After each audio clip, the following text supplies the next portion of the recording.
전교회에 있을 때에 한 청년이 저에게 상담을 요청했습니다.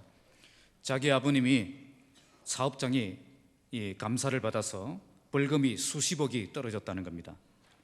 그때 아마 제 기억으로는 76억 정도로 그렇게 생각을 합니다.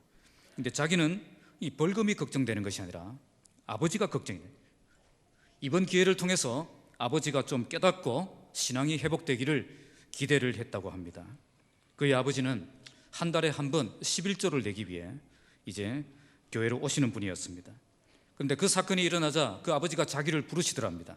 함께 대화를 나누는데 아버님이 이런 말씀을 하시는 겁니다. 내가 신앙생활 제대로 안 하니까 하나님이 이런 시련을 주시는 모양이다. 그 말을 듣고 할렐루야, 이제 아버지가 드디어 이제 정신을 차리시겠구나, 그렇게 생각을 했습니다. 그런데 이어서 이렇게 말씀을 하시는 겁니다. 그래도 아버지에겐 유력한 친구들이 많이 있다. 너는 걱정하지 마라. 이 정도 어려움쯤은 내가 충분히 해결할 수 있다. 그 말을 듣고 낙심이 되어가지고 저에게 찾아온 거죠. 이런 어려움을 통해서 뭔가 느끼기를 바랬지만은 주님이 원하시는 그 깨달음을 얻지 못했던 겁니다. 아직 버틸 수 있다라고 생각을 하니까 결국 주님이 원하시는 그 변화의 길로 가지 못하는 그런 모습을 볼 수가 있었습니다. 자, 오늘은 왕이 없는 깨달음이라는 제목으로 말씀을 나눕니다. 하나님을 왕으로 인정하지 않고 내 마음대로 고집하며 살아갈 때에 진정한 깨달음은 있을 수가 없습니다. 아무리 깨어지고 아무리 얻어맞고 아무리 망가지고 그래도 절대 내 고집 내려놓지 않는다는 겁니다. 끝까지 고집을 부리다가 결국 비참하게 망하고 나서야 그제야 깨닫는 것입니다. 오늘 본문은 늦었지만 이제야 깨닫고 변화되는 이스라엘 총회의 모습을 보여주고요, 반면에 아직도 깨닫지 못하고 교만하게 살아가는 베냐민 지파의 모습도 보여줍니다. 그러나 무서운 심판을 당하자 뒤늦게 깨닫고 후회하기 시작하죠. 결국 끝까지 고집을 부리다가 철저하게 망하는 길로 나아가는 그런 베냐민의 모습을 보여줍니다. 하나님을 왕으로 인정하지 않으면 오늘 본문의 베냐민 지파처럼 끝까지 깨닫지 못하고 교만하게 하나님을 대적하다가 비참하게 망하는 인생이 됩니다. 그러나 지금이라도 우리가 하나님께 항복하고 하나님을 왕으로 인정하며 하나님의 뜻에 복종하는 삶을 살아간다면 하나님께서 우리의 인생을 새롭게 만져주시고 새롭게 시작할 수 있도록 변화시켜 주실 것입니다. 오늘 말씀을 통해서 우리 모두 참된 깨달음을 얻고 완전히 변화되어서 새로운 인생을 향해 전진하는 저와 여러분 되시기를 주님의 이름으로 축복합니다. 자, 첫 번째는 26절에서 28절은 이제야 깨닫고 변화되기 시작하는 사람들을 보여줍니다. 자, 26절을 함께 읽겠습니다. 시작.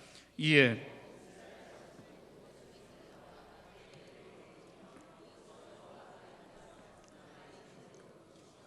번제와 화목제를 여호와 앞에 드리고. 자, 이에라고 말씀하죠. 이 본문 앞에 어떤 일이 일어났기 때문에 지금 이 사건이 진행되고 있는 겁니다. 자, 앞에 무슨 일이 있었죠? 기브아에서 흉악한 범죄가 일어났다는 그 소식을 듣고 이스라엘 모든 백성이 함께 모여서 그들을 심판하자, 그렇게 결정을 했습니다. 이때 이스라엘 총회에 모인 군대는 40만 명이나 되었습니다. 하지만 이 총회에서 베냐민 지파는 제외되었죠. 총회는 베냐민 지파에게 기브아 사람을 내놓으라고 명령했고 베냐민 지파는 이런 결정 따를 수 없다, 그렇게 반발하며 군대를 모으고 함께 싸우러 나왔습니다.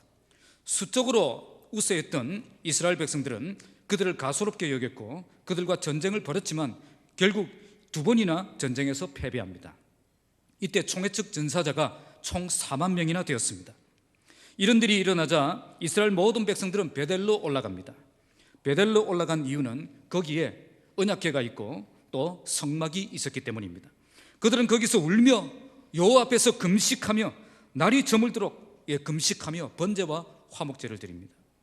그들은 두 번의 실패를 통해서 이제는 이래서는 안 된다 하는 그 깨달음이 있었던 겁니다. 그들은 의로운 명분도 있었습니다. 수적인 힘도 있었습니다. 그런데 실패했습니다. 왜 실패했을까요? 그들은 울면서 고민하기 시작했습니다.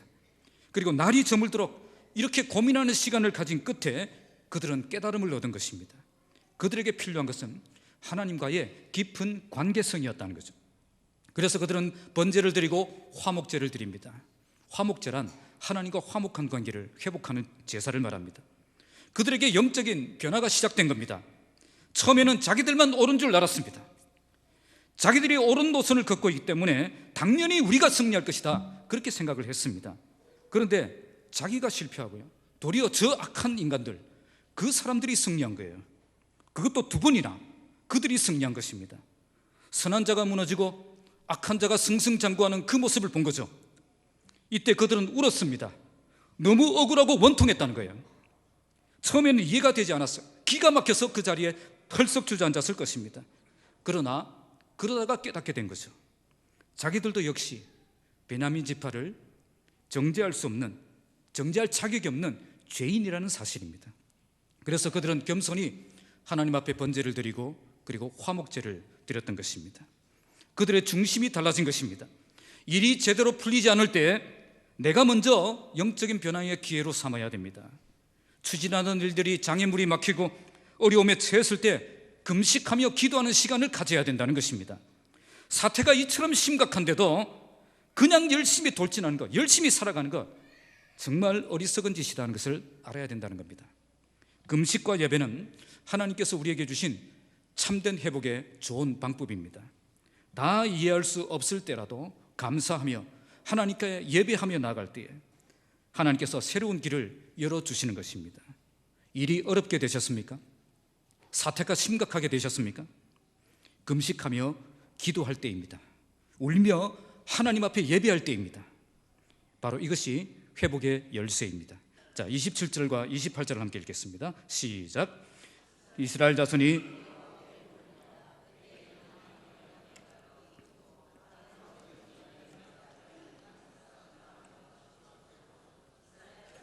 여쭈기를 우리가 다시 나아가 내 형제 비냐민 자손과 싸우리까 말리까 하니 여호와께서 이르시되 올라가라, 내일은 내가 그를 내 손에 넘겨주리라 하시는지라. 이렇게 금식하고 경배한 후에 그들이 드린 질문을 보세요. 우리가 다시 나아가 내 형제 베냐민 자손과 싸우리까 말리까? 이 질문은 23절의 두 번째 질문과 별 차이가 없습니다. 거의 똑같은 질문이에요. 기도의 내용은 달라지지 않았다는 겁니다. 그런데 분명히 달라진 것이 있죠. 뭐가 달라졌습니까? 기도하는 사람이 달라졌다는 겁니다. 이때 하나님께서 응답해 주신 거예요. 지난 두 번의 물음에는 단지 싸우라 라고만 대답을 하셨지 승리할 것이다 라고 약속을 주지 않았습니다. 그런데 이번에는 승리의 약속을 주고 계신다는 거죠. 내일은 내가 그를 내 손에 넘겨주리라. 이제 승리를 주시겠다는 겁니다. 지금까지는 낭패와 실망을 당했지만 내일은 성공할 것이라는 겁니다. 우리에게 중요한 것은 어떤 명분을 가지고 있느냐, 이게 중요한 것이 아닙니다. 우리가 어떤 영적 상태에 있느냐, 이게 중요하다는 겁니다. 주님을 위해서 일하는 사람은 많지만 주님과 함께 일하는 사람은 적습니다. 주님을 위한다는 명분은 가지고 있지만 주님과 깊은 관계성을 잃어버린 채 나만의 열정으로 일하는 사람들이 많이 있다는 것입니다. 내가 주님을 위해서 이렇게 열심히 일하는데 왜 주님 나와 함께 해주지 않습니까? 이렇게 불평해 본 적이 있습니까? 주님에게 문제가 있는 것이 아니라 나에게 문제가 있다는 겁니다. 아무리 좋은 명분을 가지고 있어도 하나님과의 영적인 친밀함이 없다면 하나님은 우리의 성공을 보장해 주지 않습니다. 우리의 기도에도 문제가 없고 우리의 사역에도 문제가 없고 우리의 능력에도 문제가 없는데 그럼에도 불구하고 하나님이 나와 함께하지 않으시고 그리고 어려움이 계속 터지고 주님의 능력이 나타나지 않는다고 느껴질 때 주의 일임에도 불구하고 인간적인 힘으로만 감당하고 있다고 느껴질 때 그때 우리가 어떻게 해야 되겠습니까? 누구에게 문제가 있다는 거죠? 하나님에게 문제가 있는 것이 아니라 나에게 문제가 있다는 겁니다. 주의 일은 명분으로 하는 것 아닙니다. 주의 일을 하는 사람들 대부분 보세요. 그 사람들 전부 옳은 일을 하고 있습니다. 반드시 필요한 일을 하고 있습니다. 하지만 그 모든 일에 하나님이 정말 함께 하십니까?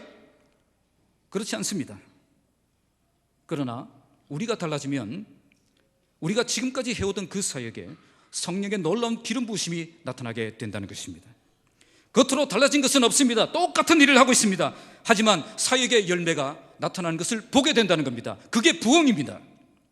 정말 하나님이 함께 하신다는 것을 경험하게 된다는 것입니다. 내가 달라지면 이런 경험이 시작되는 겁니다. 오늘 이 시간 우리 내면 깊숙한 곳에 참된 변화가 시작되는 시간 되시기 바랍니다. 내 안에 자리 잡고 있는 교만함이 떠나가고 불신앙이 떠나가고 연약함이 떠나가는 자리가 되길 바랍니다. 겸손히 주님 앞에 엎드려서 주님께 쓰임받기 합당한 자로 세워달라고 울며 금식하며 간구할 때 하나님이 여러분들을 만져주시고 여러분들을 들어 사용해 주실 것입니다. 자, 29절에서 35절은 아직도 깨닫지 못하는 사람들이 나옵니다. 자, 29절 30절 읽겠습니다. 시작. 이스라엘이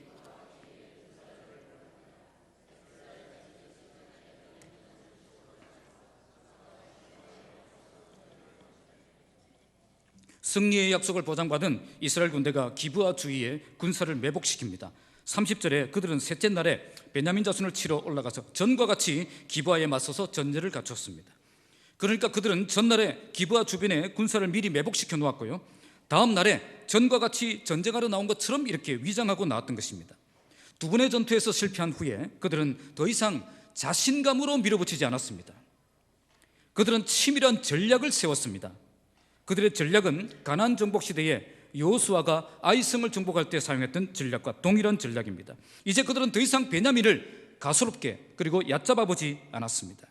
하나님을 제대로 경험하고 나니까 사람이 겸손해진 것입니다. 자, 31절 32절 함께 읽겠습니다. 시작. 베냐민 자손이 나와서 백성을 맞더니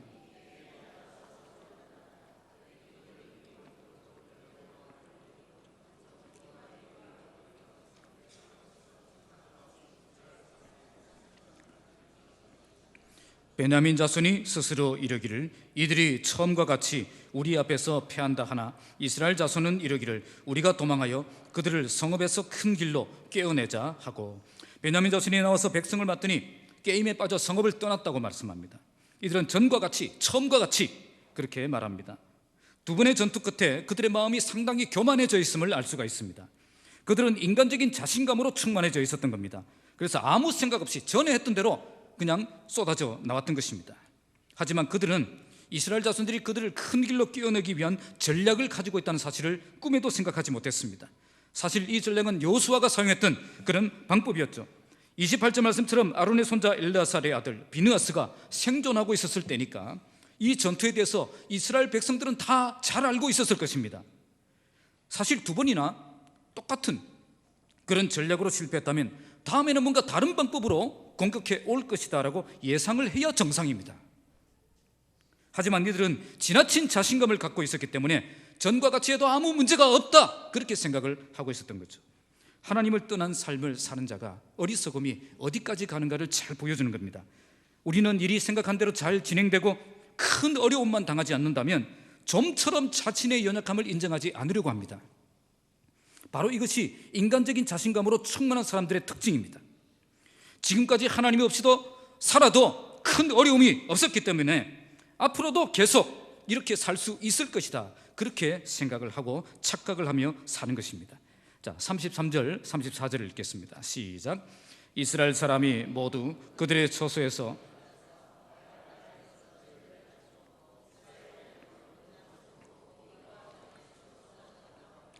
온 이스라엘 사람 중에서 택한 사람 10,000명이 기브아에 이르러 치매 싸움이 치열하나 베냐민 사람은 화가 자기에게 미친 줄을 알지 못하였더라.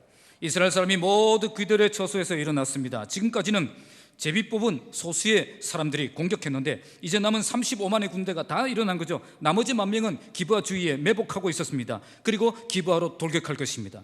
이들이 기브아를 점령하면 연기가 나는 것을 신호로 공격한다는 작전입니다. 베냐민 사람들은 인간적인 자신감으로 충만하여 돌진 앞으로 나아갈 때에 복병이 쏟아져 나왔습니다. 온 이스라엘 사람 중에 택한 사람 10,000명이 기브아로 들어갔다고 말씀합니다. 그 싸움이 치열했지만 성 밖으로 돌진하고 있는 베냐민 사람들은 화가 자기에게 미친 줄을 깨닫지 못했다고 말씀합니다. 34절 끝에 알지 못하였더라. 아직도 깨닫지 못하고 있는 것입니다. 지금 자기 집안이 이렇게 박살나고 있는데 밖에서 아무것도 모르고 자기 목표만 향해서 돌진 앞으로 이렇게 하고 있었다는 거예요. 이들의 모습을 상상해 보신다면 이전처럼 그들이 또 이기고 있으니까 착각하며 굉장히 흥분되어서 아마 돌격하고 있었을 것입니다. 자, 35절을 함께 읽겠습니다. 시작. 여호와께서 이스라엘 앞에서 베냐민을 치시매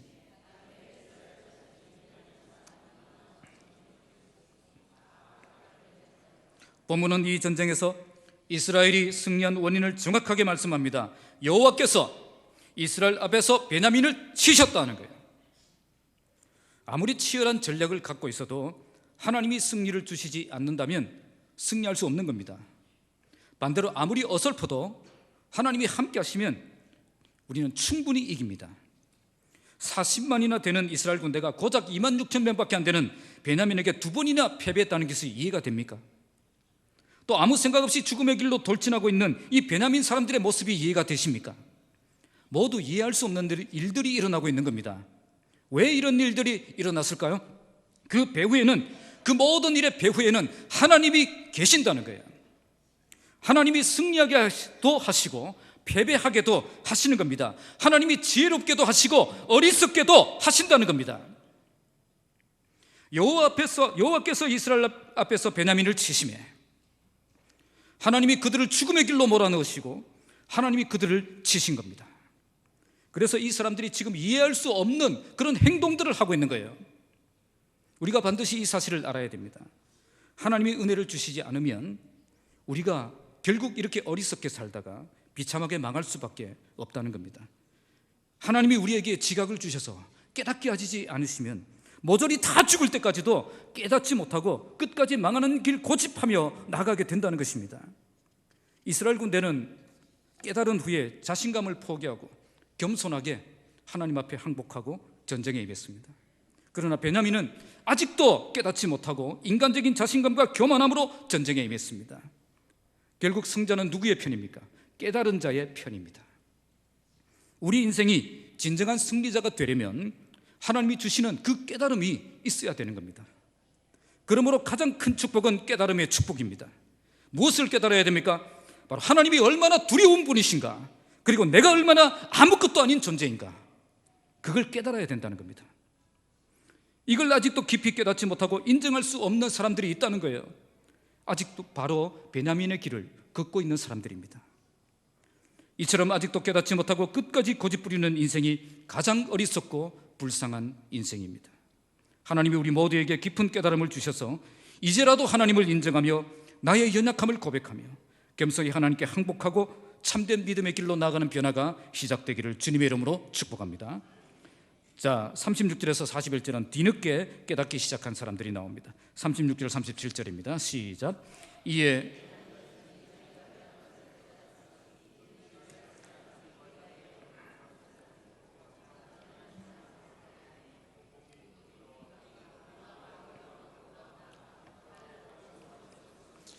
본문은 이에 베냐민 자손이 자기가 패한 것을 깨달았다고 말씀합니다. 베냐민 지파 군대 2만 6천 명 중에 2만 5천 100명이 죽고 나니까 그제야 깨달았다는 거예요. 일이 이 지경이 되었어야 그제야 깨달았다는 겁니다. 이게 인간입니다. 일이 이 지경이 되지 않으면 절대 그 인간의 교만함이 꺾이지 않는다는 것입니다. 자, 38절 39절을 읽겠습니다. 시작. 처음에 이스라엘 사람과 복병 사이에 약속하기를 성읍에서 큰 연기가 치솟는 것으로 군호를 삼자 하고 이스라엘 사람은 싸우다가 물러가고 베냐민 사람은 이스라엘 사람 30명가량을 쳐 죽이기를 시작하며 이르기를 이들이 틀림없이 처음 싸움같이 우리에게 피한다 하다가 본문의 애초부터 이스라엘 군대와 복병 사이에 서로 약속한 것이 있다고 말씀합니다. 그것은 복병이 성읍을 공격해서 연기가 치솟는 것을 보면 그것을 신호로 삼자는 겁니다. 이런 신호가 나타나기 전까지 이스라엘 군대는 거짓으로 패배한 척하고 도망을 가기 시작했던 겁니다. 그것도 모르고 베냐민 지파는 처음처럼 우리가 이긴다 그렇게 착각을 하고 열심히 쫓아가고 있었던 거죠. 40절을 읽겠습니다. 시작. 연기 구름이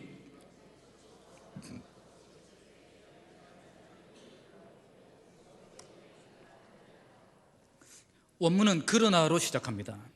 지금까지 승리를 장담하며 추격하던 베냐민 지파가 더 이상 그럴 수 있는 분위기가 아니었다는 거죠. 그들은 열심히 추격하고 있을 때에 성읍 가운데 연기가 치솟고 있습니다. 그제야 베냐민 사람들이 뒤를 돌아보고 온 성읍에 연기가 치솟고 있는 그 모습을 본 것입니다. 자, 41절 읽겠습니다. 시작. 이스라엘 사람은 돌아서는지라 베냐민 사람들이 화가 자기들에게 미친 것을 보고 심히 놀라. 이것만 봐도 팔짝 뛸 노릇인데 이스라엘 사람들이 다시 돌아서는 거예요. 도망가던 이스라엘 총의 군대가 갑자기 방향을 틀어서 역습을 해온 것입니다. 그제야 베냐민 사람들은 화가 자기에게 미친 것을 보고 심히 놀랐다고 말씀합니다. 심히 놀랐다는 말은 원문의 뜻은 뼈가 뚫릴 정도로 벌벌 떨었다는 거예요. 하늘이 무너지는 것과 같은 그런 절망감을 이제야 느낀 것입니다. 왜 이런 감정을 느꼈을까요?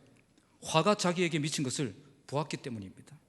화라는 말은 문자적으로 나쁜 것, 악한 것이라는 뜻인데요, 구약 성경에서는 그 하나님의 심판을 통해서 만나는 전쟁, 기근, 그리고 전염병과 같은 무서운 역경을 나타내는 말로 사용되었습니다.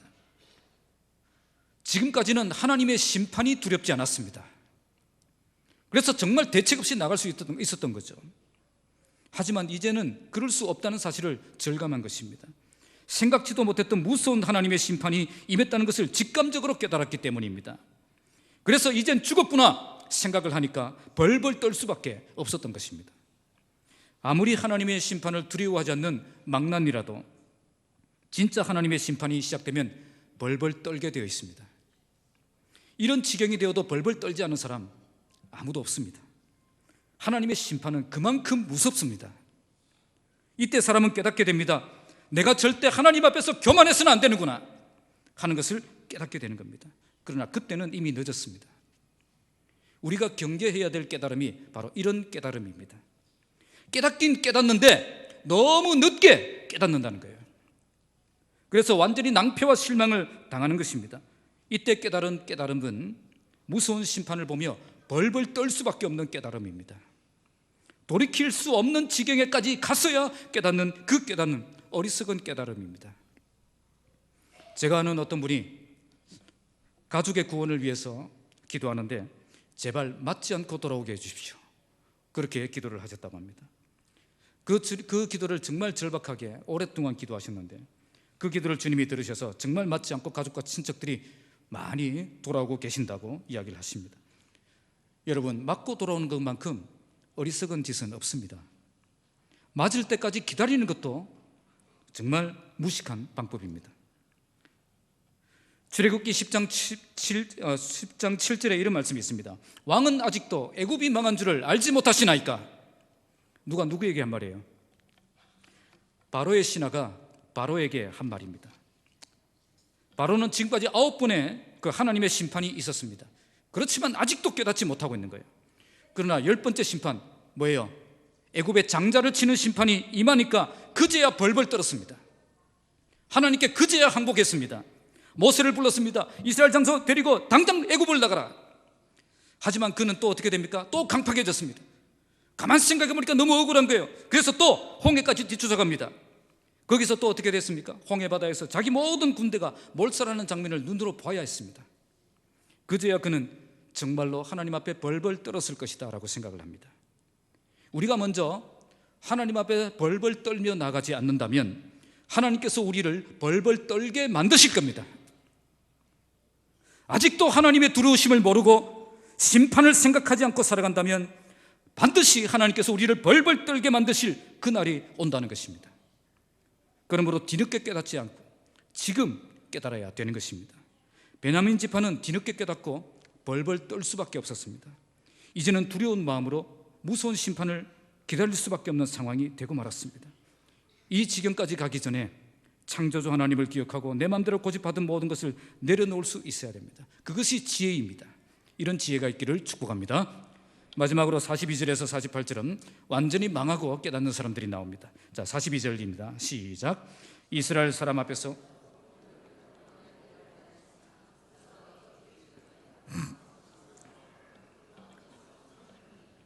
원문은 그래서라고 시작합니다. 이젠 더 이상 하나님의 심판을 피할 수 없는 상황이 되었다는 것을 깨달은 그들은 어떻게 하고 있죠? 몸을 돌려 광야의 길로 향했다. 열심히 도망가기 시작했다는 겁니다. 하지만 군사가 어떻게 합니까? 급히 추격하여 각 성읍에서 나온 그들 그 가운데서 진멸했다고 말씀합니다. 군사가 급히 추격했다, 이렇게 우리말은 번역했는데 원문의 뜻은 전쟁이 그를 따라잡았다라는 뜻입니다. 실제로 그들이 피할 수 없었던 것은 뭐죠? 군사가 아니었다는 거예요. 뭐예요? 하나님의 심판이었다는 겁니다. 진멸했다는 말은 완전히 박살되었다는 거예요. 일단 하나님의 심판은 시작되면 아무도 막을 수 없고 무서운 심판이라는 것을 우리에게 보여주는 것입니다. 자, 43절 44절 읽겠습니다. 시작. 그들이 베냐민 사람을 에워싸고 기브아 앞 동쪽까지 추격하며 그 쉬는 곳에서 짓밟으며 베냐민 중에서 엎드러진 자가 18,000명이니 다 용사더라. 이스라엘 군대는 계속 그들을 추격하며 그 쉬는 곳에서 짓밟았다고 말씀합니다. 쉬는 곳이라는 이 말은 그들이 도주하면서 쉬기 쉬운 곳, 그러니까 휴식하기 좋은 곳에 머물렀다는 거예요. 하지만 그곳은 잠깐의 휴식이 아니라 영원한 무덤이 되고 말았습니다. 44절 말씀은 그곳에서 18,000명이나 죽었다고 말씀합니다. 대학살이 일어난 거죠. 하나님의 무서운 심판이 시작되면 내가 쉴 수 있다라고 시작했던 그것도 무서운 지옥으로 변한다는 겁니다. 여기 가면 내가 쉴 수 있겠구나, 여기 가면 내가 안전하겠구나 생각했던 그곳이 무서운 지옥으로 변한다는 거예요. 그래서 그들은 어떻게 합니까? 더 안전한 곳 찾습니다. 더 편안한 곳으로 달려갑니다. 하지만 그곳 역시 그들에게 안전한 곳이 되지는 못했습니다. 45절 읽겠습니다. 시작.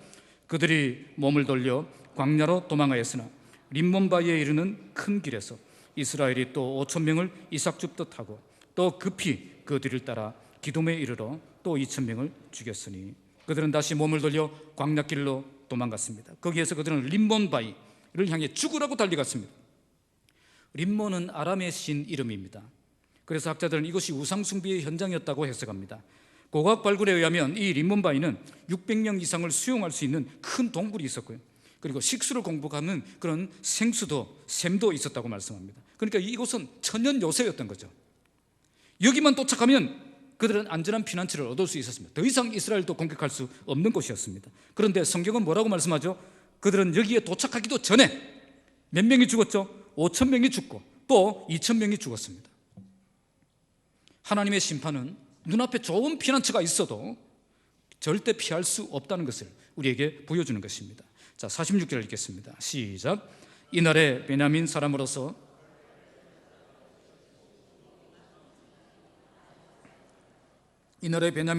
칼을 빼는 자가 엎드러진 것이 모두 25,000명인 다 용사였더라. 여기서 강조하는 게 있습니다. 용사였다는 거죠. 다 용사였다는 거죠. 44절에도 반복됩니다. 그들은 용사였지만 결국 다 쓰러졌습니다. 왜 쓰러졌습니까? 자기 힘만 믿고 하나님을 대적하다가 이렇게 된 것입니다. 47절입니다. 시작. 베냐민 사람 600명이 돌이켜 광야로 도망하여 림몬바위에 이르러 거기에서 넉 달 동안을 지냈다.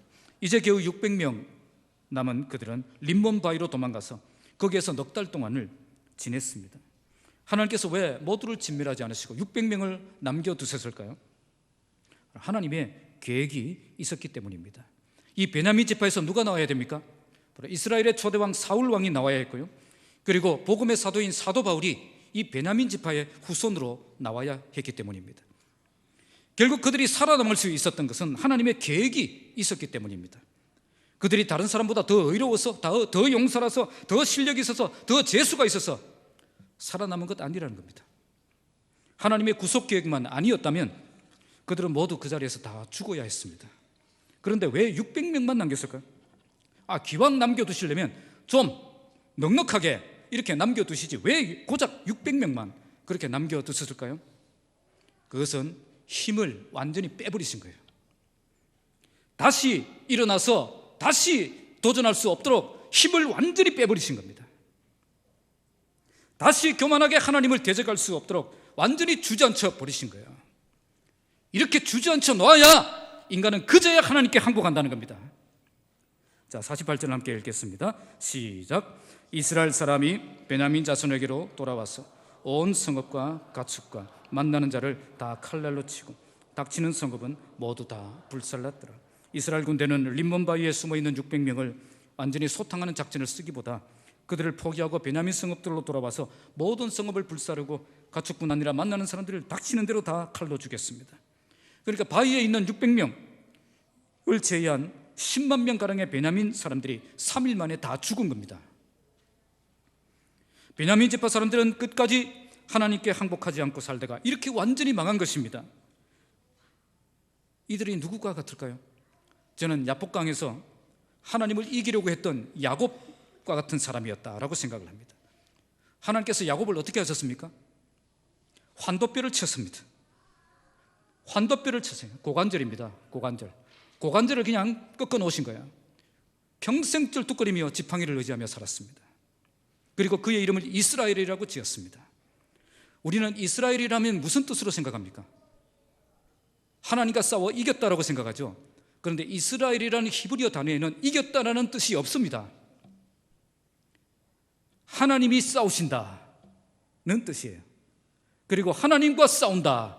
목적어가 되면 하나님과 싸운다. 주어가 되면 하나님이 싸우신다. 그런 뜻이에요. 야곱이 하나님께 항복하지 않고 고집을 부리면 어떻게 하신다는 거예요? 하나님이 싸우신다는 거예요. 이제 그냥 두시지 않는다는 겁니다. 또 환도뼈를 치겠다는 거예요.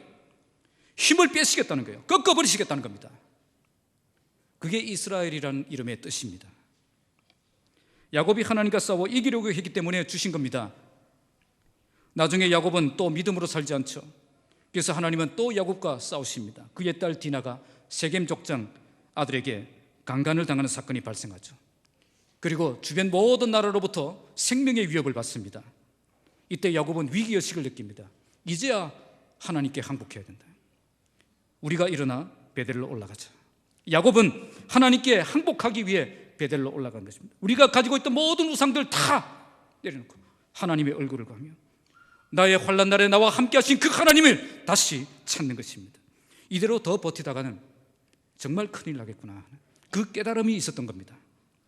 낭패와 실망 당한 뒤에 고통의 멍에를 벗으려고 주님 앞에 나가는 겁니다. 바로 이것이 때늦은 깨달음입니다. 상처와 아픔이 남은 깨달음입니다. 혹시 나에게 내가 지금 이렇게 살아서는 안 된다는 것 잘 알면서도 고집을 꺾지 않는 부분이 계십니까? 하나님이 심판이 있다는 것 잘 알면서도 그걸 두려워하지 않는 그 교만함이 우리에게는 없습니까?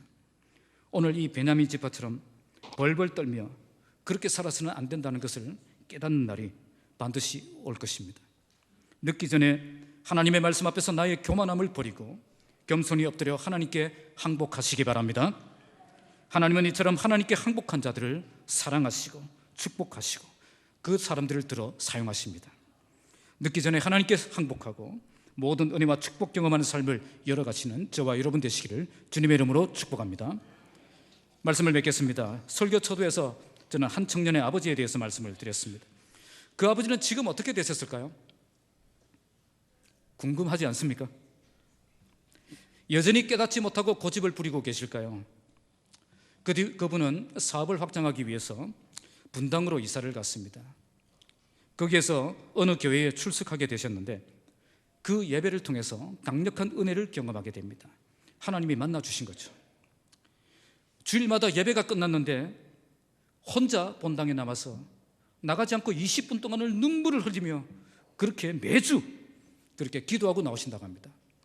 가족들은 지금 식당에 가서 밥을 먹어야 되는데 밥도 먹지 못하고 밖에서 기다리고 있다가 아버지가 나오실 때까지 기다렸다가 같이 그렇게 이젠 가족들이 부담스러울 정도로 아버지가 뜨거워지셨다는 거죠. 왜 이런 변화를 경험하게 되었을까요? 더 맞아서 그렇습니까?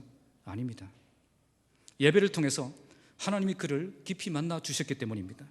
그분은 예배를 통해서 하나님을 깊이 만나고 하나님 앞에서 자신의 초라한 모습을 발견한 것입니다. 그리고 하나님 없이 살아왔던 자신의 삶이 얼마나 엉터리 같은 삶이었는가를 깊이 깨닫게 된 거죠.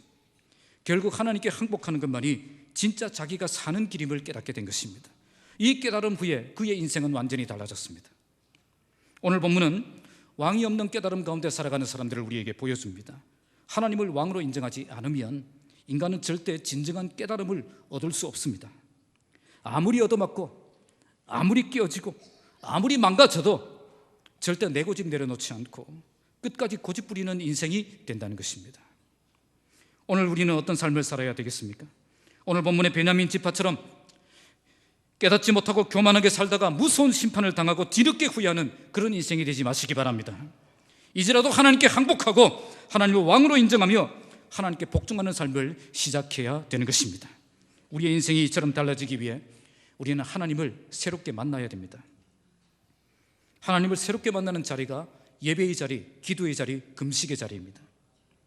오늘 이스라엘 백성들이 울며 금식하고 번제와 화목제를 드리며 하나님 앞에 나아갔던 것처럼 두 손 들고 항복하고 겸손히 하나님 앞에 엎드려 하나님의 얼굴을 구하는 시간을 가지시기 바랍니다. 어떤 사람이라도 하나님을 만나고 깊은 깨달음을 얻게 된다면 그의 인생은 완전히 역전되고 새로운 인생이 시작될 수 있습니다. 아무리 망가져도 아무리 무너져도 다시 일어설 수 있습니다. 지금이라도 우리가 하나님께 항복하고 하나님을 왕으로 인정하며 하나님의 뜻에 복종하는 삶을 시작한다면 하나님께서 우리의 인생도 회복시켜 주시고 완전히 새로운 길로 열어주실 것입니다. 우리 모두 다시 한번 새롭게 하나님을 향해 나아가서 하나님을 만나고 깊은 깨달음을 얻고 완전히 변화되어서 새로운 인생을 향해 나아가는 저와 여러분 되시기를 주님의 이름으로 축복합니다. 기도하겠습니다.